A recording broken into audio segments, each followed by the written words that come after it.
Bueno, bienvenidos y bienvenidas a un nuevo capítulo del podcast de EO Madrid, la comunidad global de emprendedores. En cada entrega vamos a estar entrevistando a distintos miembros de la organización y del mundo del emprendedurismo con la idea de que podamos aprender entre todos y conocernos más. Mi nombre es Alan Deitch y ya, sin más introducción, comenzamos con esta edición. No sin antes agradecer a nuestro sponsor, Voz Continental, que si tenés tu propia empresa, importás o exportás mercancías, Voz Continental es la empresa de transporte internacional, marítimo y aéreo. Gestiona envíos regulares para pymes desde y hacia cualquier lado del mundo que necesites. Si eres una persona ocupada y buscas una empresa de confianza, trae tus envíos de forma individualizada a un precio competitivo. Pueden ayudarte. Con 40 años de experiencia, Voz Continental es sinónimo de transporte profesional, personalizado y seguro. Presencia en más de 100 países, siendo capaces de entender la idiosincrasia de cada región con el fin de ofrecer el servicio más personal y sencillo para el usuario. Así que ya sabes, Voz Continental. Y bueno, después de esta hermosa introducción, me enorgullece presentar al invitado del día de hoy. Ernesto, ¿cómo estás? Muy bien, muchas gracias. Gracias por invitarme, un placer. No, el placer es todo mío. ¿Por dónde empezar, no? Una historia tan completa. Bueno, sos nuevo miembro de EO Madrid. ¿Hace cuánto estás en el capítulo? ¿Desde cuándo?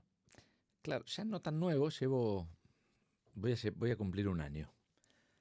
Bueno, y toda la gente que está escuchando va a escuchar durante un rato largo acento argentino. Sí. De Buenos Aires. Soy de Buenos Aires. Del barrio de... Soy de Palermo y vivo acá en España hace 2 años y medio. Después de pasar 7 y medio casi por México, nos vinimos a Madrid. Mirá. Y dentro de lo que es EO Madrid, lo que siempre pasa es que cada uno, si bien decimos comunidad de emprendedores, etcétera, cada uno tiene una historia completamente distinta. La idea un poco de el día de hoy es conocer la tuya. Es muy loco porque ninguna tiene nada que ver con nada, no hay una fórmula única para llegar a ningún lugar y sobre todo, para mí lo más interesante de este capítulo es la curiosidad que me genera entender puntualmente, en tu caso, cómo empezó todo esto, ¿no? Quizás cómo empezó es muy amplio, no hace falta que hables desde que naciste hasta que tenés 10 años, pero seguramente vos en tu cabeza, cada vez que contás tu historia, tenés un punto de partida en el cual decís, yo siempre de chico era no sé qué. Nunca lo pensé así. Cuando cuento la historia en general, cuento la historia de Tandem, que es la empresa que fundamos hace 17 años con mis socios, que en aquel momento éramos los 3 colegas profesores en la universidad. Pero lo más importante es conocerte a vos hoy. La, Tandem es parte de tu historia. Claro, ahora, efectivamente, yo creo que tengo una semillita emprendedora desde siempre. Cuando yo estudiaba en la facultad, trabajaba y siempre hice varios trabajos a la vez, y además de digamos, voy a decir mi deber, en este caso era el estudio, pero después era trabajar en un banco, etcétera. Siempre tuve en paralelo algún emprendimiento. Cuando era estudiante en la universidad, yo era DJ, pasaba música y lo hacía súper profesionalmente. Durante muchísimos años pasaba música. Y cuando vos tenías 8 años, decías, cuando sea grande quiero ser emprendedor. No. Cuando tenía 8 años, ni me acuerdo qué pensaba, pero sí me acuerdo en la facultad de estas conversaciones que uno tiene. Yo estudié administración de empresas con amigos de ¿qué preferís? ¿Querés ser el gerente general de una compañía de renombre multinacional? ¿O te gustaría tener tu propia compañía y administrar tus tiempos? Y esa era una conversación súper habitual, por lo menos en el ámbito que yo tenía. Y yo tenía claro que prefería tener una compañía propia y hacerla a mi gusto y poder tener las libertades que yo suponía que eso iba a tener. ¿Pero no fuiste empleado antes de eso? Sí. Fui empleado en compañías grandes mucho tiempo. Sin embargo, siempre supe que en algún momento iba a querer armar mi compañía y que ser empleado me daba las capacidades, de alguna manera, me permitía aprender para el día de mañana poder tener una empresa propia. Así lo pensaba. Por supuesto que no era una planificación detallada y cuidadosa, ¿no? Pero estos eran, así lo tenía en la cabeza. Claro. A ver, yo cuando, no sé cuando tenía 8, pero yo me acuerdo cuando estaba en la secundaria, quería ser abogado.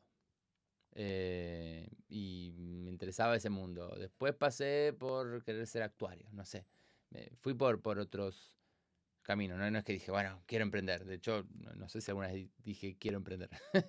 Pero por eso a mí lo que me interesa antes de entrar en tu historia puntual emprendedora es, tenías 14, no sé, ¿desde qué edad tenés recuerdos de querer algo? De así, bueno, quizás estaba simplemente, no sé, disfrutando el momento, pero en algún momento Sí, cuando yo te tenía paraba 8, tu abuela, tu tía, a los 16 y te decía, no sé, a los 8 quizás es muy pronto, claro, pero yo no quería ser abogado. En todo caso, por ahí quería ser heladero y tener una heladería y comer los helados que fabricaba. No tengo un registro de un Ernesto chiquitito queriendo ser emprendedor. No. Pero cuando sí empecé a estudiar negocios, esto que te cuento, eh, me gustaba la idea de poder. eh, ok, pero ya querías hacer negocios, por algo te metiste a estudiar negocios. sí, Bueno, sí. Cuando yo decidí la carrera, la verdad, no me resultó fácil. Tenía muchas inquietudes. Yo creo que soy un tipo curioso por naturaleza. Y una era estudiar administración de empresas, pero también me interesaba la filosofía y me interesaba, y me interesa, y me interesaba la psicología y me interesaban muchas otras cosas. Y me acuerdo hice un test de orientación vocacional, se llamaba, y mucha reflexión y dije, bueno, digamos, es por acá. Y pero hay me un puse a universo estudiar. paralelo en el cual Ernesto estudió filosofía. No, hay universos paralelos donde hay otros Ernestos con otras facetas que te podré ir Yo contando sé a que lo largo de en esta. otro universo yo fui abogado, ¿entendés? Estoy seguro de eso, como que lo siento. No, Eh, yo no, yo no. Yo no creo mucho en los universos paralelos, pero pero digo, sí vos sentís tengo que muchas todo tu ser inquietudes. estuvo bien enfocado hacia negocios. Estoy muy O que te contento con podía la haber vida que ido bien tengo. en otro. Seguro me podría haber ido bien en otras cosas. Yo creo en esta idea de no creo en el destino, ¿no? Así como no creo en que existe la media naranja, esta idea de que hay una persona que está esperándote a vos y vos esperas a la otra y son tal para cual, sino que uno puede establecer distintos vínculos de calidad. También creo que uno puede tener distintas vidas de calidad y, y que de alguna manera esas decisiones van formando la vida de cada quien. Y sí, yo seguro podría haber sido feliz con otra profesión también, claro. Y te metiste a estudiar negocios entonces al mismo tiempo que eras DJ. Sí, yo me acuerdo, pasaba música en discotecas y estudiaba y también trabajaba en un banco. Los sábados me acuerdo cursaba una materia de estadística y después me iba a pasar música en una discoteca muy grande que hay en Buenos Aires. Y en aquel momento eran con bandejas de discos, eran cajones de la Berrap, grandes, llenos de discos que pesaban un montón. Esta discoteca tenía la cabina en la otra punta y yo iba cargando todo eso. Pasaba música en la matiné directo desde, llamaba El Inferno, directo de cursar y me divertía. Pero ¿tu foco era la discoteca o tu foco era estudiar No, mi o foco cómo lo combinabas? eran los dos, digamos. Mi foco era estudiar y estudiaba y además yo trabajaba durante los últimos años de la facultad, trabajaba en un banco y después a la noche, los fines de semana, pasaba música en una discoteca. Y además ya empezaba a dar clases. Entonces también durante la semana, lunes, miércoles y viernes, enseñaba teoría de la decisión, una materia de último año, en, en la facultad. Y esto lo hice mucho tiempo. Así que fue divertido. Y en paralelo, o sea, tú te lo tomabas como un hobby, en definitivo, lo de ser DJ. No, me lo tomaba súper profesionalmente. Sí, sí. Sí, me iba súper bien ¿Y y qué lo era ser disfrutaba profesional muchísimo. siendo DJ en esa época? Era estudiar al máximo la mejor forma de cumplir con el objetivo, Pero que era era estar actualizado, era cómo conseguir. mezclar canciones. Porque no se puede como ahora separar los ritmos con las máquinas que hay ahora. Bueno, en aquel momento el desafío pasaba por conseguir la música, que no te la podías bajar de internet y no estaba en Spotify, tenías que tener una azafata que te trajera los discos de afuera, que eran carísimos, y no llegabas a conseguir los rankings para entender qué gustaba y qué no, y si tenías los rankings, tenías ahí lo más popular que no era lo que querías. Entonces había todo un métier en entender, escuchar, seleccionar la música que después ibas a pasar, y por supuesto requerías técnica y psicología de pista y entender cómo ir llevando los tiempos. Para mí era algo que hice con mucha pasión y que lo disfruté mucho. Bueno, pero ahí entonces vos eras por un lado empleado de un banco y por otro lado freelance, se podría decir, con los términos de hoy, Bueno, pasando música. en realidad yo O lo hacías gratis, no sé. fui Bueno, por la birra, supongo. no, ganaba y ganaba súper bien. Mirá. Y pasaba música en discotecas donde era empleado de la discoteca. No era un freelance, era un empleado de la discoteca. Claro. Y yo ganaba como DJ, trabajando los fines de semana, mucho más que los que ganaban mis compañeros, que por ahí en aquel momento eran asistente del contador, o era, digamos, un cargo bajo en una compañía, iniciándose. Pero en la semana tenía más tiempo para hacer otras cosas, digamos, ¿no? Claro. Ahora, esto es una vez que me gradué o en los últimos años de la facultad. Antes era solo DJ y no trabajaba en el banco. Y después del banco, después yo trabajé en otros lugares, trabajé en una petrolera y en distintos lugares. Y durante un buen tiempo combiné los dos trabajos. El trabajo en empresas y el trabajo de DJ. Claro. En discotecas. Y después le sumé el de la facultad y en un momento no daba más abasto entre las tres cosas y dejé el trabajo de la noche y seguí con el trabajo en compañías y la facultad, enseñando. Hasta que después nada. No, yo siento que se puede ir más atrás. O sea, en algún momento te empezaron a interesar los negocios. En algún momento te empezó a interesar la música, no sé. No sé cuándo atrás te puedo llevar en la historia. Ya vamos cuando tenés 20. A ver, tengo bastante mala memoria, entonces no, la verdad que no identifico ese momento. Ese momento de cuándo me gustó la música. Y sospecho que desde siempre, desde chiquitito. Y los negocios... Yo me acuerdo el primer CD que me compré, por ejemplo. Tenés mucha mejor memoria que yo. Pero bueno, en esa época igual, en la época de DJ, ¿cuál era la música? ¿Era música argentina o era música también de acá? No. De acá, digo, del mundo. Cuando yo trabajaba de DJ, he pasado música de distinto tipo, pero era música del mundo. Pero en la época Last Train to London. No, yo soy un poquito... sí, pasaba Last Train to London, pero yo soy un poquito más joven. Yo tengo 50. Esa es música, te diría, fines de los 70, principios de los 80, y yo pasé música un poco más tarde. Entonces, diría que pop de los 80, Boy George, digamos, ese tipo de música, yo ya sí la pasaba. La otra era música que por ahí la pasaba, pero era más antigua. Claro, sí. Para mí esa es la época dorada de la música de los 80s. De la misma manera que creo que la generación siguiente a la mía cree que la época dorada fue los 90s y así sucesivamente. Y la nostalgia... Todos quisiéramos haber vivido... La nostalgia genera, sí, es una parte importante. 10 años antes. Bueno, entonces, estás de DJ, estás pasando música, avanzás con tu carrera, estás transicionando en definitiva, sí hay planificadamente. O sea, vos ya decías, no quiero vivir de ser DJ. Esto está todo muy bien, estoy ganando buena plata. A ver, dos decisiones distintas y relevantes ahí. Una es dejar de ser DJ porque me iba muy bien y la pasaba bien. Y yo recuerdo una charla con un DJ famoso de Argentina que me dijo, a mí ya no me gusta la música, pibe. Y ahí me mató, me clavó un puñal, porque esta era una referencia absoluta. Y dije, puta, no quiero que me pase eso. Y además me imaginé la vida de grande, con hijos, volviendo muy tarde o muy temprano al día siguiente. Y dije, esto no va a estar bueno de largo plazo. Y fue una de las primeras veces que pensando en el largo plazo tomé una decisión tan relevante de vida. Sí, decidí correrme de la música a pesar de que lo disfrutaba. Y después la segunda decisión, te diría, consciente, camino a emprender, fue cuando me invitaron a una compañía más chica, una pyme, y salí de la corporación perdiendo, entre comillas, los beneficios y la seguridad que te podía dar y la capacidad de aprender que te da una empresa grande, para ir a liderar un área de una empresa más chica.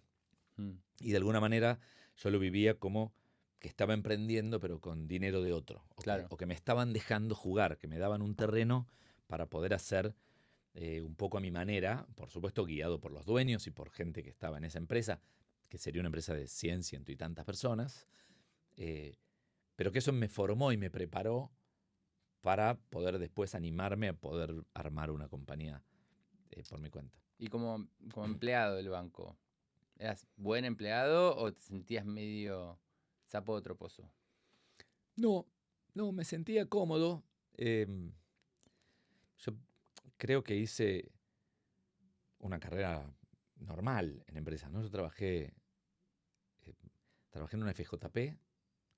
¿Qué es una FJP? Es fondos de pensión. Después lo sacaron de Argentina, pero era una empresa de fondos de pensión. Trabajé en un banco, en realidad trabajé en dos, y trabajé en una petrolera.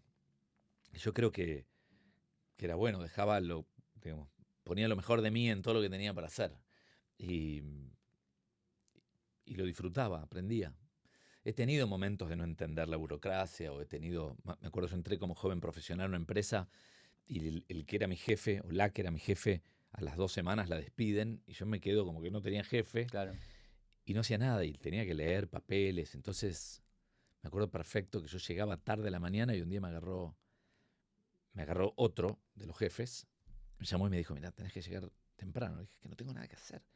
Vengo pidiendo que me den tareas para hacer o que me sumen a algún proyecto y no tengo nada que hacer. Me dijo, no importa, tenés que llegar temprano porque vos entraste como joven profesional.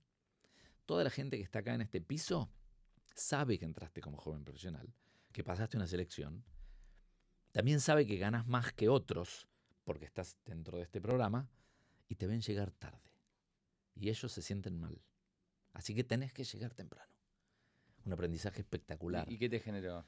¿Lo aprendiste eso? Lo aprendí en el minuto 1 que me lo dijo. Me La pareció ineficiencia de la corpo.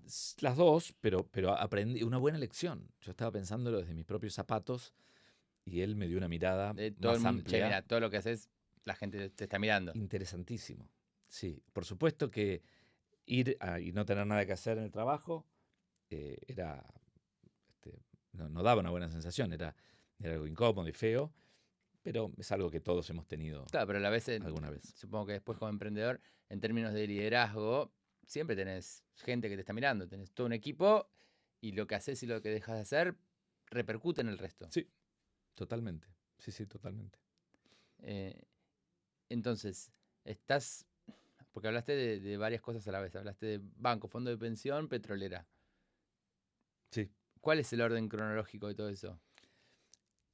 Mira, primero entré a trabajar a un banco y estuve, esto que cuento, varios años trabajando ahí. Después entré a trabajar a YPF y ahí estuve un buen tiempo. YPF, la empresa petrolera argentina, digamos, Sí. ¿no? Estatal. Y después entré a trabajar a la FJP. Y así fue. de los tres sentís ¿O fue que... al revés? No me acuerdo si no fue al revés. Si FJP e YPF fueron al revés. Bueno. Suponete que hay alguien mirando esto que está pensando si tendría que emprender o no y dice, yo también estoy cambiando de trabajos, me está yendo bien en el mundo corporativo. ¿Cómo tomas la decisión? Bueno, después vamos a entrar, ¿no? En teoría de la decisión, que en definitiva es tu tema. Porque entiendo que hay un dilema también ahí de decir, estoy súper cómodo en la posición. Si me quedo acá parado, lo único que voy a hacer va a ser ganar más plata y ascender en el tiempo. Más lento, más rápido. Sí. ¿Por qué saltarías de eso? Yo creo que hay un montón de motivos y que siempre en estos casos la clave es poder escucharse. Hay un montón de motivos por los cuales uno pudiera querer emprender. Uno tiene que ver con esto de sentir la creación de algo propio. Otro con hacer las cosas a tu modo. Pero también hay un motivo económico que uno puede pensarlo, ¿no? Y lo hablaba la vez pasada con alguien que trabaja en una empresa, pero grande, acá en una empresa de telefonía, pero que tiene equity, ¿no? Y que acaba de ser comprada. Y me decía, en España un sueldo medio es X. de un buen ejecutivo que hizo una buena carrera, gana X nivel de dinero. Si vos emprendés y tenés esa capacidad de hacerlo, te puede ir bien o te puede ir mal. Probablemente la primera te vaya más o menos, la segunda un poco mejor, pero por ahí emprendiste 3, 4 veces y lográs vender esa compañía, el ahorro que vas a poder tener nunca lo hubieras hecho en una corporación. O sea Bueno, que hay también una hay relación. casos de gente que emprendió y no le salió. Por supuesto, Y por después mira supuesto. para atrás, perdió 6 años Por de su supuesto. vida. Pero lo que quiero decir es, con un objetivo económico, el upside, el potencial de ganancia que uno puede tener emprendiendo, eh, también puede ser un racional, ¿no? Para alguien que tiene un nivel de propensión al riesgo. Eh, y estamos hablando de emprender, pero yo hablo de desarrollar una compañía, ¿sí? Digamos, no. Por ahí la palabra emprender tiene hoy mucho Suena más marketing, ¿no? riesgoso. Y también se pueden hacer las dos cosas. Vos puedes trabajar en una compañía y probar conceptos o probar cosas que quieras hacer y ver cómo te va. Realmente no, Y en tu caso no puntual, tiene magia. entonces, lo que te tiró afuera de la corpo fue... En mi caso fue que yo estaba apasionado por una disciplina que era la toma de decisiones y junto con mis socios, con Gastón y con Fede, que son mis socios y mis amigos, enseñábamos en la facultad, en la Universidad de Buenos Aires, una materia que era teoría de la decisión y dijimos, ¿qué tal si esto que estamos enseñando lo pudiéramos aplicar a empresas? Y entre paréntesis decía que deciden poco y mal, ¿no? En general las empresas grandes tienen mucha oportunidad de optimizar cómo deciden y entonces sus resultados. ¿Y ustedes se conocieron ahí con los socios? Sí, y los tres renunciamos a nuestros trabajos y empezamos Pero ¿de en qué el living de vivían si casa. renunciaron los 3 a la vez? No fue exactamente a la vez, había uno, Fede fue el primero, y entre Gastón y yo le pagábamos el sueldo a él para que cortara la maleza, digamos, y empezar a investigar y estudiar. Y nos asociamos con unos americanos. En los primeros meses vivíamos de ahorros. De hecho, cuando nosotros empezamos no teníamos ningún cliente. El primer proyecto que hicimos para probarnos como equipo y como consultores lo hicimos mientras todavía trabajábamos en compañías y después renunciamos y empezamos viviendo de ahorros al principio. Claro. Y Pero después vivías de ahorro y vos mirabas el calendario y decías, me quedan 6 meses, me quedan 5 meses. Sí, mirábamos eso y además y trabajamos muy fuerte para conseguir los primeros contratos. Y al año siguiente, no sé si el año 1 o el año 2, sumamos un inversor. Claro. Y ese inversor nos dio aire, porque éramos jóvenes y no teníamos dinero. Y entonces muchas decisiones las tomábamos con demasiado cuidado, porque teníamos muy poco dinero. Y entonces cuidábamos demasiado el peso. A mí me pasa, mira, ahora que estoy volviendo a empezar algunos proyectos, hay una parte que creo que es la más difícil, que uno quizás se lo olvida después más adelante, que es de 0 a 1. Porque una vez que tenés un par de clientes, una vez que empieza a crecer, que se empieza a mover, medio que se genera una bola en el cual entras en una vorágine de trabajar, de crecer, de todo. Pero sos profesor, de golpe dejás todo para salir con eso, confías. Ahí en el medio tenés un sufrimiento de meses, no sé, de semanas, de tiempo que vos confías en que alguien te va a contratar, pero pasa el tiempo y... Sí, efectivamente, hay un salto, una toma de riesgo y necesitas tener esa confianza de que lo que estás haciendo tiene valor y que lo vas a poder vender. ¿Sí? Y eso es un momento que mucha gente no está dispuesta a bancárselo, ¿no? Sí, efectivamente. ¿no? Porque el riesgo ahí es que te equivocaste. Sí, es que no Es funciona. un riesgo real. Sí, claro. Armamos algo y no gusta, entre comillas, ¿no? Entonces, ¿cómo saber si tu idea o el negocio que estás haciendo va a funcionar o no? Y la respuesta es, no hay respuesta. No lo sabés. Hasta que no lo probás, realmente no lo sabés. Y ahora en el Puedes equipo, hacer todos los estudios que quieras, te puede dar cierta información, podés testear cosas, pilotos, ¿no? Pero es en la práctica. La teoría después yo creo que es medio inútil, que a la larga, en el gran porcentaje de los casos, hay que probarlo. y en el equipo inicial, ustedes son 3 personas, los 3 con el mismo skill, digamos, con la misma habilidad, que es saber de tomar decisiones. ¿Cómo se diferencia? ¿Cómo definieron qué tarea hace cada uno? O sea, Sí, nosotros tenemos skills bien distintos. Sí tenemos un vector común que es este conocimiento mm, y este interés por entender y efectivamente comprender y ayudar a mejorar las decisiones. Pero los tres teníamos y tenemos perfiles distintos y nos complementamos. Em, en aquel momento éramos nosotros tres armando de cero, entonces no era tan relevante, porque lo que había que hacer eran un par de cosas.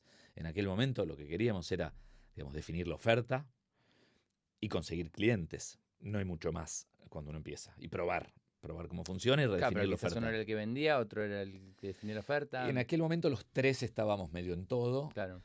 Y a medida que fuimos creciendo, incorporando gente, eh, vimos la necesidad de empezar a tomar roles distintos, ¿no? El negocio nos pedía tanto en temas administrativos, uno que lleve recursos humanos, otro que lleve finanzas, otro que lleve, etcétera, alianzas o otra cosa.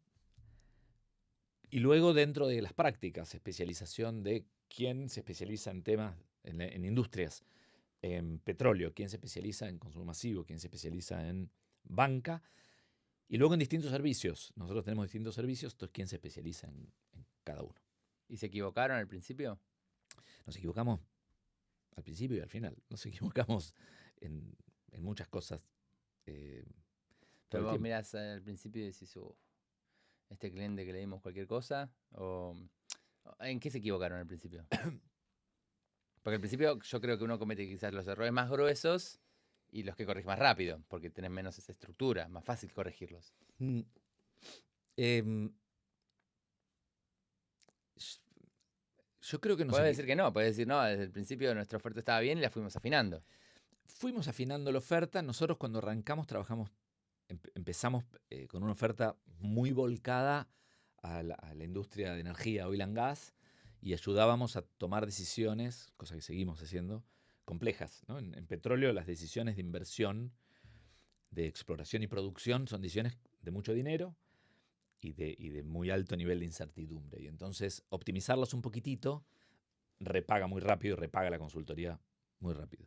Pero por otro lado es una industria muy difícil de entrar, muy grande, muy pesada, y para nosotros que éramos Como muy primer cliente es un chiquititos poquito grande. era difícil.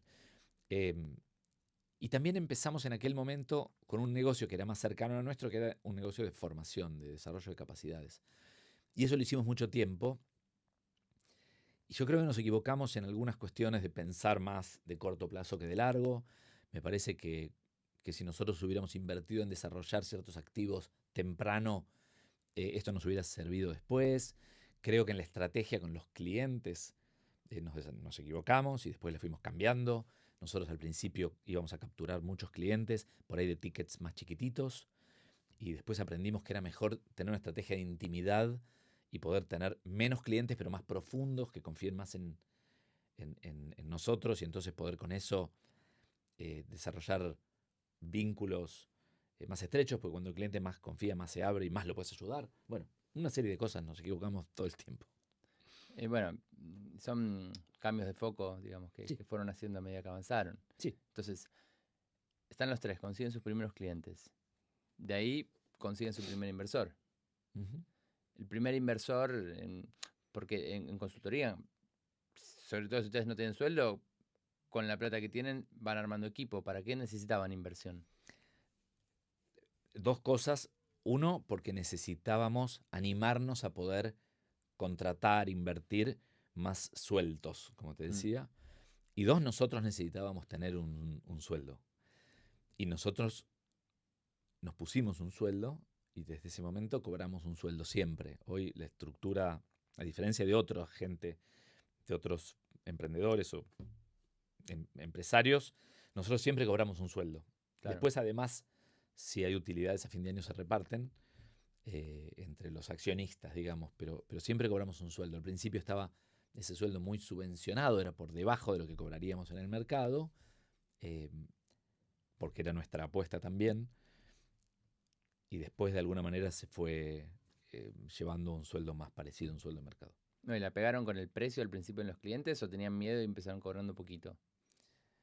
yo creo que empezamos cobrando poquito. Ahí tuvimos mucho aprendizaje de los que eran nuestros socios. Nosotros nos asociamos con una consultora muy especializada en esto en Estados Unidos, y ellos nos enseñaron bastante y nos mostraron muy, muy claramente el costo de entrar a un punto de precio muy bajo en un cliente, que es muy alto, porque después es muy difícil subir los precios si empezás medio regalándote.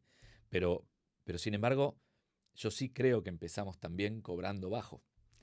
Eh, y eso tiene que ver, por un lado, con la confianza en tus servicios, pero también con la oferta de valor y con cómo le podés mostrar a tu cliente eh, la ganancia para ellos de esos proyectos, ¿no? O sea, el precio y el valor van de la mano. Para mí no existe algo así como caro o barato. Existe caro para un determinado valor percibido y al revés, ¿no? Claro, sí, bueno, pero cuando uno empieza, quizás uno dice, no, estoy empezando, me conviene tener este cliente, le voy a cobrar poco. Y eso Porque lo único que quiero es el logo, ponele. sí, y es una estrategia completamente válida. O sea, Sí, sí, a nosotros lo que nos pasaba quizás en esos casos es que era doble miedo. Miedo a cobrar demasiado y que no nos contraten por caros, pero a la vez miedo a que por ser tan baratos piensen que somos peores y no nos contraten. claro, lo que comunica el precio. Claro, no sé, ustedes cómo, o sea, nosotros le dimos muchas vueltas al offering para lograr vender consultoría. Tanto a cómo nos presentamos, creo que hay un balance, porque cuando uno empieza, si querés que una petrolera te contrate y son 3 exprofesores desempleados, Empleados en tándem. necesitas que no se note.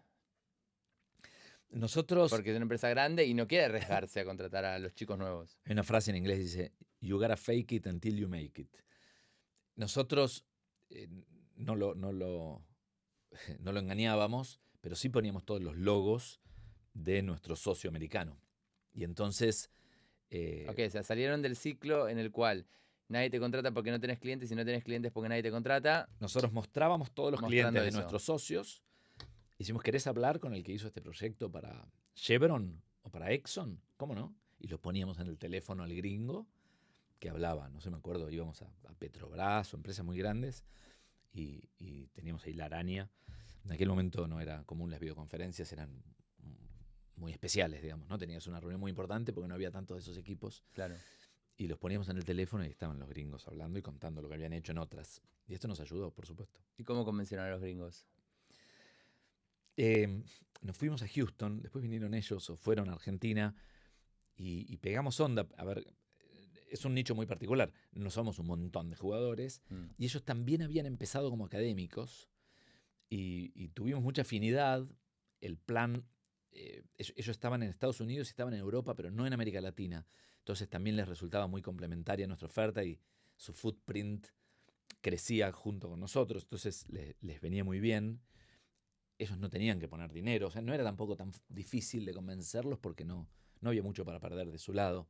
Claro. En tanto y en cuanto no le pegáramos a su marca. Y probablemente si les pegamos a su marca en Argentina o en Chile, no les importaba tanto. Entonces, en este momento, ustedes son los 3 emprendedores, un inversor y los gringos. Y los gringos como socios que nos daban respaldo y metodologías y participaban de algunos proyectos y los traíamos como experts. Claro, pero no accionistas. No. Nunca fueron accionistas. Entonces, se apalancan ahí y de golpe, ¿en qué momento miraste para atrás y decís, ahora sí, tengo una empresa? Ahora sí esto funciona. Yo creo que desde ese momento, decía, esto está funcionando, va tomando tracción, y cuando empezamos a contratar consultores de otras firmas de consultoría, porque nosotros, ninguno de los 3 venía de consultoría. Nosotros veníamos de la línea, sabíamos lo que podía querer el cliente, claro, pero no sabíamos cómo hacer consultoría. Empezamos a contratar consultores de distintas firmas y a aprender de distintas metodologías. Típicamente metodologías de pensamiento, de estructuración de problemas, que después nosotros les poníamos el tinte de toma de decisiones y estructurar una forma de hacer consultoría diferente, que es la que tenemos nosotros, que es un blend y que tiene esta mirada particular. Y si lo querés contar con un ejemplo puntual, para alguien que está escuchando y todavía no tiene pero ni idea de qué es toma de decisiones, ¿no? Como, ¿qué hacen? Si es un ejemplo puntual o con lo que sea. Nosotros hacemos 2 o 3 cosas, digamos, contadas simple. O bien ayudamos a tomar decisiones complejas, que esto que contaba, o bien ayudamos a optimizar la forma de decidir, ya sea procesos, herramientas, sistemas de decisiones quizás no tan grandes, medidas de a uno, pero en el P por Q grandes. Un Tanto, ejemplo puntual. Esta empresa A quería hacer tal cosa. Entonces nosotros... ahí voy. Perdón. Decisiones de top line como de bottom line, decisiones de arquitectura de precios, empaques, de surtido, de promos, de descuentos de una empresa de consumo masivo, o decisiones más vinculadas con la productividad, con la alocación de capital, de la cadena de suministros. Y lo otro que hacemos, y ahora voy a tu ejemplo, es la parte organizacional, cómo lograr que una empresa decida más y mejor. Y acá nos metemos en su modelo de gobierno, quién decide qué, su modelo de rutinas, qué reuniones hay para tomar decisiones. En general, en las empresas hay más de la cuenta, con más gente que la necesaria y no funcionan bien. ¿Cuál es la estructura correcta? ¿Cuáles son los incentivos correctos para que la gente quiera decidir? La cultura, la parte más, la llamamos People and Org, esa práctica. Y este tipo de cosas son las que hacemos. Entonces, como ejemplos del primero, que contaba, una empresa tiene que tomar una decisión de exploración o de producción, y en ese equipo hay un geólogo, hay un ingeniero, hay un financiero, y tienen distintas miradas, ayudar a estructurar con un proceso ordenado cómo pensar esas decisiones y elegir la de más valor, ¿sí? Y eso tiene atrás una modelización matemática, típicamente estocástica, donde, digamos, mirás la incertidumbre y la pones sobre la mesa. Eso es el primero. Para la segunda puede ser una decisión de una empresa de consumo masivo que hoy tiene las decisiones de descuento descentralizadas, típicamente, como la gran mayoría, en un preventista. Entonces, una empresa que tiene 4.000 camiones que salen todos los días a despachar a 15 puntos de venta por día, una decisión de descuento es muy chiquitita de a una. Pero si multiplicás 15 por día por 4.000 camiones por 30 días, bueno, optimizar eso hay un beneficio muy grande. ¿Y cómo se piensa en esas decisiones de descuento? Tiene mucha inteligencia para ponerle y mucha analítica por detrás para evitar el ruido y evitar errores también. Entonces ahí hay un segundo ejemplo de otra práctica. Y en la organizacional, empresas que necesitan integrarse, por ejemplo, un proyecto que hicimos hace poco en África, 13 países que empiezan a operar como uno o integrados, y entonces ¿en dónde se decide? Se decide en la región, en la zona o en el país. ¿Qué conviene que se centralice y que se descentralice? ¿Y quién decide qué? ¿Y quiénes participan para que no sea burocrático y lento? No perder la agilidad que podías tener, pero ganar la escala. Claro. Entonces, ¿cómo se diseña ese sistema de gobierno para darle velocidad? Trabajamos mucho en temas de agilidad de decisión y agilidad organizacional, que además lo medimos, digamos. Y en todas tus mediciones, ahora hay un tema de volver a las oficinas, después de la moda de las oficinas no existen más. ¿Cómo impacta eso en las empresas? ¿Ustedes lo analizaron? ¿O tenés tu opinión? Hay un montón de análisis y van Porque antes cambiando, ¿no? Ahora todo el mundo está como decía... de vuelta, volvamos. Hay una moda de volvamos, y hay cierta evidencia de que hay cosas que se estaban perdiendo en el home office, que en el híbrido se empiezan a recuperar, temas ligados con la cultura, con la cosa humana, con el problem solving, de estamos todos juntos con un pizarrón escribiendo. Nosotros no hicimos ningún estudio de eso específico, pero hay muchos dando vueltas y seguramente vaya cambiando con el tiempo.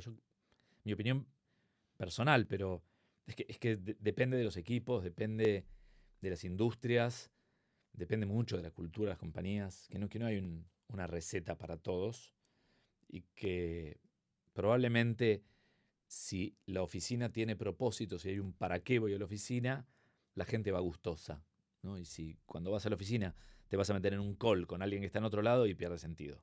Pero si vas a una oficina y vas a interactuar con gente, o vas a pensar en conjunto, la gente va con ganas, ¿no? Claro, sí, es un tema que a mí me causa mucha gracia cómo se muerde la cola, porque son olas. Total.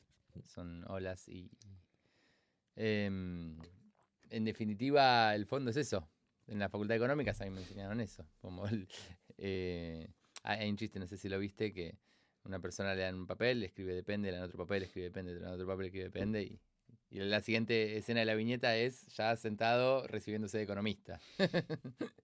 Porque en el fondo, supongo que usted lo ven todo el tiempo, cada organización es distinta, quizás dos te vienen con exactamente el mismo problema, pero la respuesta es casi contraria. Hay muchos chistes sobre economistas, ese no lo conocía. Pero sí, en Después te general lo paso, es un buen meme. se los cargan a los economistas por eso. Sí, sí, a ver, si los problemas son efectivamente idénticos, es probable que el abanico de soluciones no sea muy, muy distinto, ¿no? Si las causas raíz que están por detrás de los problemas son las mismas, lo normal sería que el abanico de soluciones sean cercanos.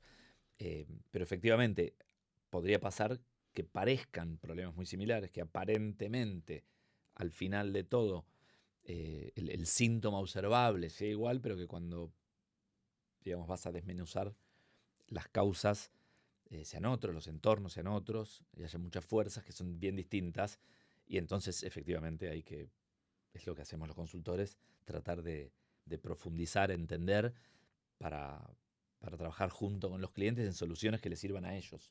Porque también a veces las soluciones son parecidas, pero en algunas empresas están más listas para implementar que otras. Entonces hay soluciones magníficas en los libros, pero que no son implementables y entonces son inútiles. ¿Y se topa mucho con el factor humano? Claro, ¿qué se llama factor humano? Factor humano significa, ustedes hacen un proyecto hermoso, fantástico, y de golpe hay dos gerentes peleándose por la misma área y todo es caos y de golpe, no sé, terminan en un rol más de psicólogos o bien la solución que piensan ya ustedes van sabiendo que no puede ser la del libro porque saben que o sea, hay una parte también de estrategia, supongo, de convencer a la organización de que vaya más o menos para donde ustedes creen que tiene que ir, que no debe ser tan matemática. Siempre, todas las veces, me arriesgo a decir, casi exclusivamente. Sí, la consultoría no es aplicar la teoría de los libros a las empresas. Y esto que vos llamás factor humano, digamos, es el 100% de los casos, digamos. Las organizaciones son entidades sociales formadas por gente, y si vos no tenés en cuenta eso, perdés en el primer minuto. O sea que sí, siempre estás considerando ese factor. Bueno, y dentro del factor humano, ustedes supongo que sus primeros clientes los comienzan en Argentina. Sí, nosotros los primeros, te diría que los primeros 5 años de Tandem fueron básicamente Argentina y algunas cositas que sí, hicimos alguna cosa en Brasil, alguna cosa en Colombia. Los segundos 5 empezamos a crecer en América Latina. Ahí abrimos México, abrimos Chile. ¿Y cómo logran eso? ¿Les costó? ¿No les costó? Nos costó un montón. ¿Por qué? Y porque es muy difícil, o a nosotros nos resultó muy difícil ir a abrir un mercado nuevo. Cuando yo fui a abrir México, por ejemplo, nosotros habíamos viajado a México como 20 veces el año anterior trabajando para una empresa grande de bebidas. Y cuando yo me mudo finalmente a México, año 2013, en México ponen algo que se llama el IEPS, que es el impuesto al azúcar, y estas bebidas gaseosas que tienen una carga de azúcar en aquel momento mucho más elevada, ven replanteado su negocio y dicen, ¿qué hacemos? ¿Le trasladamos a precio este 8% al consumidor o no? Y la respuesta era sí. ¿Y esto cómo nos va a pegar en la demanda? Entonces, por si acaso, cortamos toda la consultoría. Sí, me quedé viviendo en México, de hecho muy cerca de este cliente, sin ir nunca a la oficina. Y de hecho, mudé a toda la familia y no teníamos ningún cliente en México. Había que empezar de cero. O sea que sí, fue difícil, dificilísimo. Porque había que empezar a golpear puertas, contando casos de éxito lejanos. ¿Y cómo es que te abran y que golpear puertas en otro país? Y yo creo, y lo que o sea, ¿cuál es la diferencia? Porque ustedes están en Argentina, Chile, México, Colombia. ¿Se adaptaban o...? Lo que fui aprendiendo es que cada una tiene su manera de hacer negocios distinta. En México la confianza es todo. Y eso que en consultoría la confianza siempre es relevante, en los negocios siempre es relevante. En México las redes son muy relevantes. Es más importante el know-who que el know-how. En otras geografías, si vos podés mostrar y contar lo que haces y contar la metodología y mostrar el impacto y los resultados, la gente te prueba. Acá, si vos sos primo del tío, del amigo, eso vale más que esta es al menos lo que fue mi experiencia, nuestra experiencia. Al principio esto nos resultó muy relevante a nosotros. Y después, una vez que podés probar tu trabajo, en México yo veo que se puede hacer negocios súper bien y que valoran mucho el know-how. Bueno, Pero pero las primeras puertas, viniendo de afuera, donde no conoces a nadie, en una geografía donde los vínculos son relevantes, y en todas las geografías los vínculos son relevantes, es difícil, lleva tiempo. entonces llegás a México, perdés tu único cliente ahí, y lo más importante es conocer a alguien que saber del mercado. Estamos simplificando, obviamente, pero es una prioridad que es súper relevante Yo me para ese acuerdo mercado. cuando ustedes fueron a México también, ¿no? Pasaron por algo parecido. Nuestra entrada a México fue terrible, fue una pesadilla, sí. Fue un choque cultural muy grande, porque veníamos con know-how, pero sin know-who, y nos costó mucho tiempo entender realmente cómo romper esa rueda. Y bueno, y ahí es que nos conocimos. ¿Cómo rompiste con esa rueda? Porque llegas a México y no tenés un know-who. Nosotros hicimos dos cosas. Primero fuimos a todos los clientes que teníamos en otros lugares y les dijimos, ¿me presentás a tu primo de México? A tu papá de México. Digo, si trabajamos para, no sé, Cualquier una empresa en empresa de Argentina, tecnología de Argentina, que es típicamente, una multinacional, decís. típicamente la de México es una filial mucho más grande que la de Argentina. Mm. Entonces, presentame. Y ahí fuimos a golpear puertas ya presentados por alguien que conocía nuestros servicios. Ok, se apalancaron entonces. Y esto fue una buena parte de nuestro trabajo, voy a decir, push, de prospección comercial, si quieres. Aunque en consultoría no es que estás vendiendo, golpeando puertas así como en otros servicios. Y después hubo un lado más pull, de generar marca, y empezamos a tratar de construir esa reputación, esa falta de confianza por los vínculos, de otra manera. Y entonces yo empecé a dar clases en universidades en México, empecé a dar charlas, a donde había un evento donde podía interesar el tema de los temas de los que nosotros hablábamos. Ahí estaba yo tratando de dar una conferencia, y eso hacía que alguien me escuchara y de alguna manera hacía este vínculo. Decía, bueno, si este señor está enseñando en esta universidad, no debe ser tan tonto. Que es una falacia, obviamente es un error ese, pero esta es la lógica de decir, bueno, si está enseñando en esta universidad de prestigio, y ahí hay como una confianza traslativa, si querés, que no tiene que ver con que un primo te presenta, sino, digamos, con que la universidad te da este endorsement que si no, no tenés. Sí, que si bien es un prejuicio que probablemente muchas veces sea incorrecto, si existen los prejuicios, por lo menos que jueguen a tu favor. No, Si es no, un ¿cómo vas proxy, a hacer sí. para entrar? Si vos te metes a dar charlas y ves todo eso, ¿hay una parte de animador de charlas que te quedó de la época de boliches, de discoteca, de todo eso? No, para ¿O te nada. pones ya en el traje de... No, para nada. En todo caso, creo que la escuela para ese tipo de cosas es la universidad. O sea, en la universidad das clases, y yo di clase en muchas universidades. Muchos O sea, das años, charlas más muchas parecido a como horas. das clase que como animás Claro, una fiesta. claro, es que en la fiesta el micrófono para mí era secundario, digamos. Por Sí. más que en la matiné podías hacer dos chistes, yo pasaba música, no era un animador de eventos. No, digo, en términos de espíritu, de lo que buscás de la gente. Mira, No nunca sé, lo había nosotros cuando pensado. empezamos éramos showman. O sea, al principio éramos muy serios, y en un momento yo tuve un socio muy bueno que se dio cuenta que lo que había que hacer era un show. Por ejemplo. Está buenísimo, nunca lo había pensado así. No, yo creo que no hay mucha vinculación. Si bien es cierto que cuando nosotros en algún momento hacíamos muchos workshops, sesiones de trabajo con clientes, hay una cosa de facilitar conversaciones donde tenés que estar un poquito, digamos, nunca lo hubiera vinculado con el trabajo de jockey. Bueno, hacemos un un show la próxima, entonces cuando tengas un taller Yo paso la música. y vos vemos hacés cómo los hacerlo chistes. divertido. Nosotros teníamos una playlist específica, de hecho, para nuestras charlas y empezamos así. Y a mí particularmente me costaba mucho que la gente participe. Entonces cuando viajaba llevaba alfajores.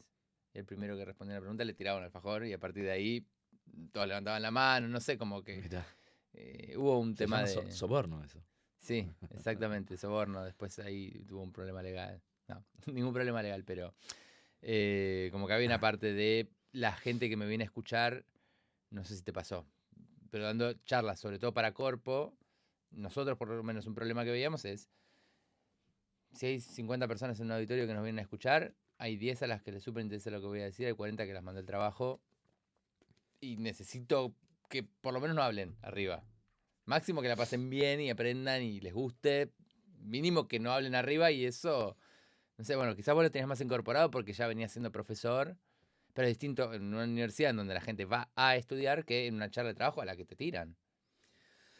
Sí, sí, sí. Es muy distinto. Cuando nosotros empezamos a dar clases para el mundo de lo que se llama educación ejecutiva, en la Universidad de San Andrés o en la Ditela o en otras, em, nos chocamos con que la manera de enseñar carrera de grado en la universidad no tenía nada que ver con la manera de enseñar para ejecutivos senior de empresas, adultos, digamos, ya formados, que en particular con el tema toma de decisiones creen que saben en general.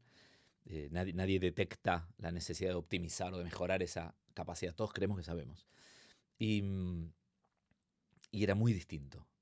Me acuerdo una persona en la Universidad de San Andrés, Cristina, que nos ayudó muchísimo. Dijo, esto que están haciendo está mal. Y fue muy dura, muy crítica. Y nos ayudó una barbaridad a repensar todo el diseño didáctico de lo que hacíamos y la estructura de los cursos y cómo dar clases para adultos. ¿Y cómo haces para atraparlos? ¿Y cómo haces para atraparlos? Todas esas cosas las fuimos aprendiendo. Yo creo, si me lo estás preguntando, creo que tiene que ver con varias cosas, pero la principal es lograr identificar, y esto es previo a dar el curso, el contenido que solucione una problemática que ellos detecten como relevante. Y entonces en el momento que generas interés, todo es más fácil. Cualquier comida es fea si no tenés hambre. Entonces, tratar de enchufarle a un niño comida que no quiere comer, no hay manera. Entonces se trata de entender, creo yo, dónde aportás valor y diseñar alrededor de eso. Creo que no dije nada muy valioso, pero pasa por ahí. No, sí, quizás para vos son cosas que son obvias, pero alguien lo está pensando alrededor de eso. Sí, la clave es el diseño, no es el momento. No son los fuegos de artificio, digamos, el show y el chiste. Porque ahí lo que lográs es que alguien salga divertido, pero no lograste el objetivo final, en todo caso, el objetivo educativo, ¿no? Y dentro de Tandem, ahora son, ¿cuánta gente ya? Somos casi 50. Son casi 50. ¿Cómo fue ese cambio? Supongo que al principio todos hacen todo, haces consultoría, etcétera. Ahora no haces más consultoría. ¿O todavía sí? Sí, los socios nos involucramos en los proyectos, nos Pero, involucramos con otro rol, eh, pero sí nos involucramos en los proyectos. Y creo que de alguna manera las consultoras chicas mm, o medianas tienen ese plus, ¿no? Que los socios se involucran más que en una empresa, una consultora muy grande donde es más difícil. Lo que sí tenemos otro rol, tenemos equipo y tenemos directores, tenemos gerentes, tenemos consultores super senior, con mucho tiempo de trabajo, mucho oficio, con mucho método, tenemos herramientas, tenemos digamos, una forma de hacer que de alguna manera garantiza que si aplicas esa receta el resultado va a funcionar mejor y estamos los socios atrás también. ¿y a vos todo ese proceso de crecimiento de empresa, te salió natural o qué? ¿Cuáles fueron las cosas que más te costaron? Em,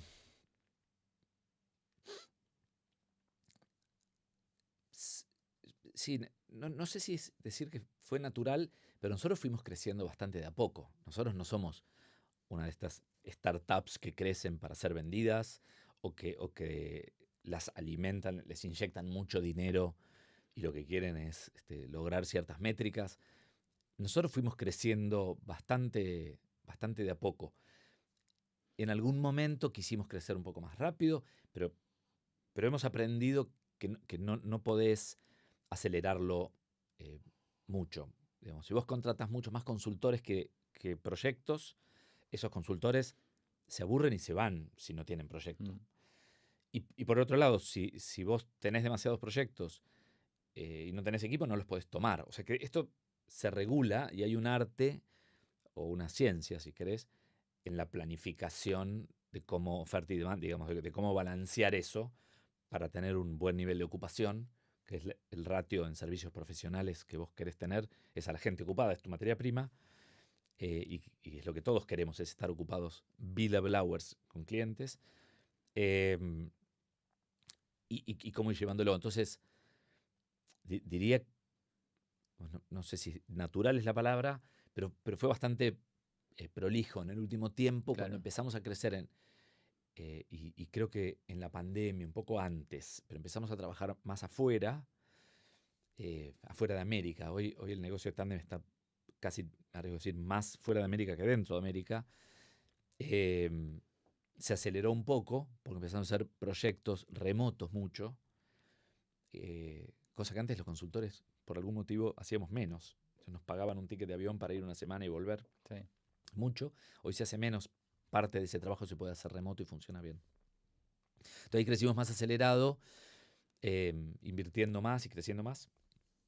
Pero no fue una locura de crecimiento. Y aprendizajes de 1000, desafíos de tener equipos más grandes, hay un montón, ¿no? Desde reglas, normas, políticas que nosotros las odiamos. La política de gastos de tándem es gastar como si fuera tu dinero. Punto, esta es la política. Entonces, vos te tomarías una botella de Dom Perignon un martes, no, bueno, entonces tampoco lo hagas con el dinero de tándem. Bueno, si tuviera la plata que tiene Tandem. Entonces, algunas de estas cosas empezás a necesitar más políticas de vacaciones. Nosotros somos súper abiertos y flexibles, porque en general el equipo trabaja fuerte y cuando trabajas con clientes esto pasa con las vacaciones. Pero un momento que dos consultores, uno se toma más días que el otro, empiezan a mirar al de al lado y decir, pero espera, este se tomó 2 semanas más que yo, ¿por qué? Y entonces hay que empezar a poner políticas. O quiero trabajar de Londres, o quiero trabajar de Francia porque mi novio se va a Francia y quiero... Bueno, hay algunas cosas que se pueden, otras que no, y tenés que empezar a arreglar un poquito esas cosas. ¿Y tu día a día hoy es? Bueno, ¿Trabajás todo el día? Sí, trabajo todo el día y trabajo mucho. Trabajo, de hecho, más de lo que me gustaría. Mi día a día hoy tiene una combinación de trabajar para proyectos, de trabajar, voy a decir, en relacionamiento con clientes, que es lo que nos va a dar futuros proyectos, y toda una parte de trabajar, voy a decir, on the business, si querés, no in the business, sino en cómo estructurar y aumentar el valor de lo que hacemos. Entonces, cómo diseñar estos procesos y estas maneras de trabajo que hagan que crezcamos de manera más sana, pensando a futuro, digamos, ¿no? Y para el bien de todos los que trabajamos en tándem, que todos estemos más cómodos. Pero ¿tenés un objetivo? O sea, ¿por qué crees? Sí, tengo objetivo y junto con el resto de mis socios, hoy somos más socios, tenemos objetivos concretos y nos dividimos las tareas. Si alguno tiene una responsabilidad sobre algún tema y cada año hacemos un momento de fijarnos nuestros objetivos, incluso de revisar esos objetivos y después nos premiamos en función de esos objetivos. Entonces tenemos un ciclo de performance. Pero en términos personales tuyos. Si tengo objetivos... Objetivos de la vida. Más allá de tándem, en general, objetivos de la vida. ¿Esta es tu pregunta? Si es que hay vida más allá de tándem. Sí, claro. Yo también hago... sí, y pienso mucho. Y ahora cumplí 50 años y eso me agarró más reflexivo. La crisis de los 50. Sí, a fin de año uno revisa el año. Cuando cumplís 50 revisas el medio un montón de cosas. Y sí, yo, digamos, más allá de tándem tengo un montón de otras facetas y las quiero desarrollar de manera más o menos equilibrada. Sí, uno de mis objetivos es trabajar un poco menos hacia adelante y poder lograr, y esto es algo que también charlamos mucho con mis socios, que la compañía pueda ser más autónoma y esté menos dependiente de los socios cada vez más, y esto le da lugar a que el equipo, cada vez más gente crezca, y, y a nosotros nos permite también alejarnos un poquitito y dedicarnos a otros hobbies o cosas o ¿Cómo cuáles? placeres que nos gusta. Y a mí me gustan un montón de cosas. Me gusta mucho la música, me gusta el deporte, juego el squash. Me gustaría aprender de otras cosas que hoy tengo menos tiempo. Me gustaría estar mucho más con mis hijos de lo que estoy, digamos. Peleo con las mismas que sospecho todos los de EO que pueden escuchar, todos los que tenemos una empresa, conocemos. Depende, hay algunos que les encanta trabajar las 24 horas y su único objetivo es que siga creciendo. Y ese es su desafío personal, es casi, no sé. Algunos que le preguntas qué haces Sí. además de trabajar y te miran con cara de, no sé. Sí, mi objetivo no, nuestro objetivo no es armar una Hay gente que compañía quiere llegar al Nasdaq. gigante y mucho menos hacerla pública o sacarla a la bolsa. Nuestro objetivo siempre fue, y cuando fundamos la compañía, eh, hacer un trabajo que nos guste, sobre un tema que nos apasiona, de una manera disfrutable y que nos permitiera viajar, que nos permitiera tener conversaciones interesantes con gente inteligente, que tuviéramos un equipo con el que nos sintiéramos sumamente cómodos y que nos podamos tomar un avión con cualquiera del equipo y estar 10 horas sentado charlando con esa persona y estar muy bien.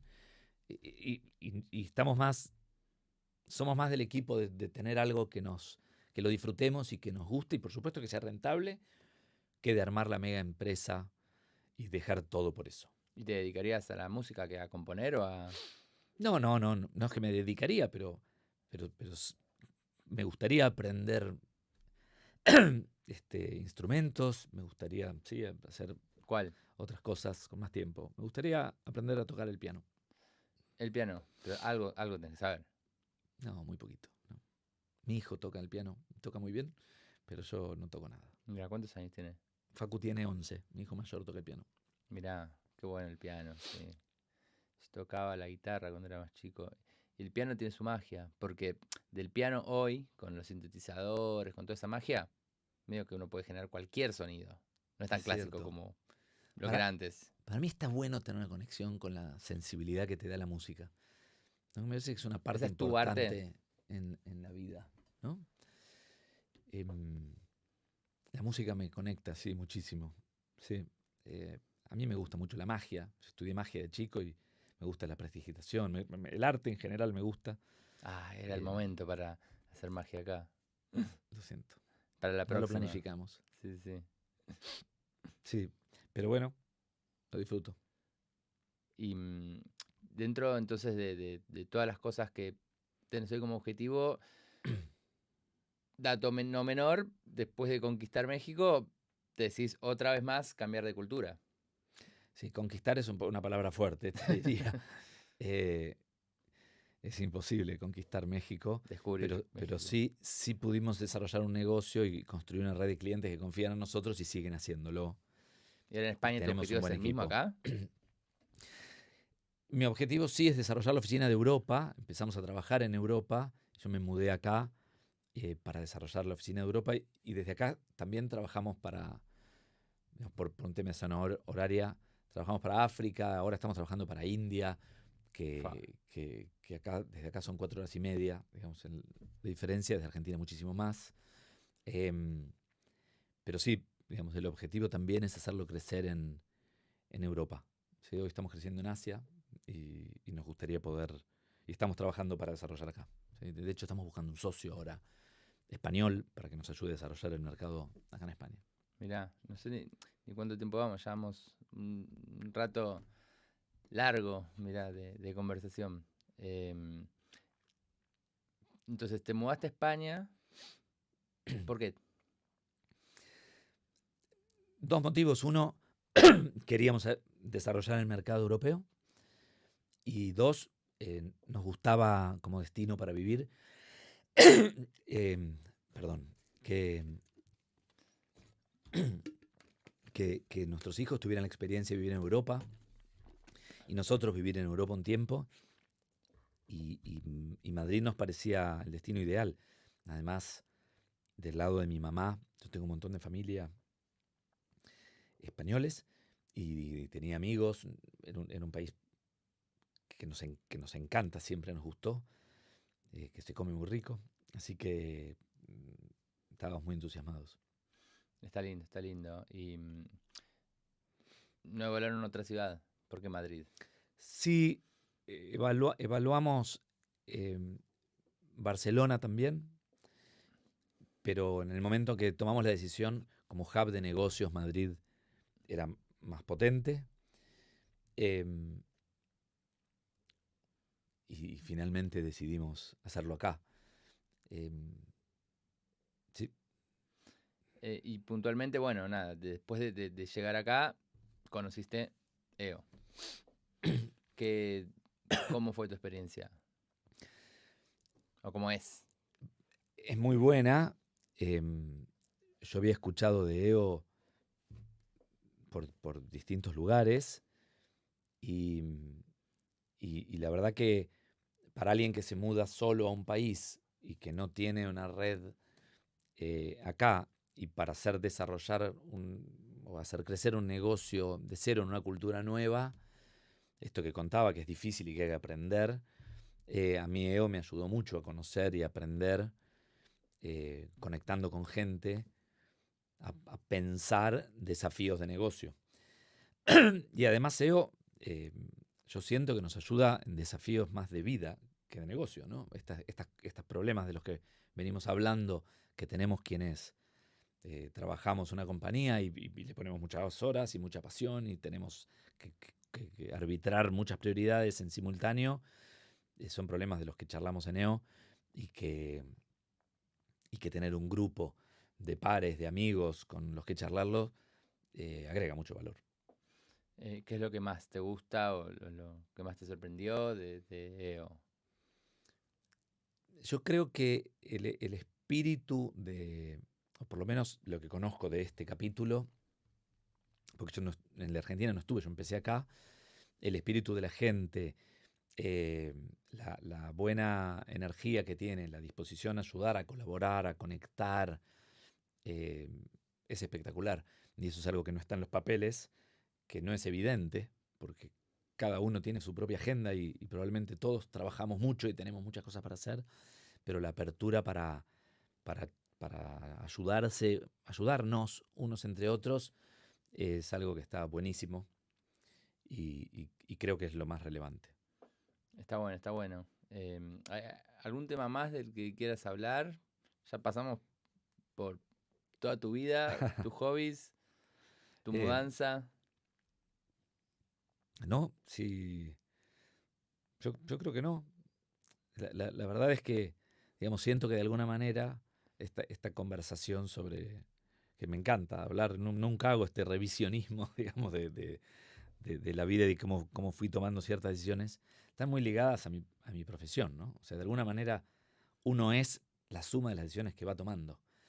Y yo fui tomando ciertas decisiones de vida, buscando ciertas cosas, eh, con las que en general me siento muy satisfecho, estoy contento, con la familia, con el trabajo, con los amigos, con un montón de facetas de mi vida, en las cuales, digamos, fui diseñando, fui tomando decisiones para acercarme a donde quería. Entonces, vinculo esta historia, este pensamiento sobre la vida con el mundo de las decisiones, ¿no? Que creo que si uno las toma con conciencia, uno puede ser artífice de su destino, de alguna manera, ¿no?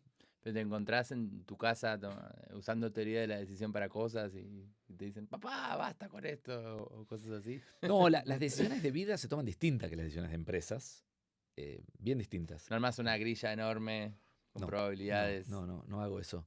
para ver Pero, si mudarte a Madrid. pero sí tengo incorporado en los genes una manera de pensar bastante analítica, eh, para todo, ¿no? Eh, sí, trato de no enfermar a nadie con grillas. No, está bueno tener esa flexibilidad. Y bueno, te agradezco mucho haber venido el día de hoy. Espero que todos se diviertan y disfruten de la misma manera que hicimos nosotros conociendo tu historia. Y bueno, nos seguimos viendo en los pasillos de EO Madrid. Bueno, muchas gracias de vuelta por la invitación y sí, espero que todos hayan disfrutado la charla y que algo les interese.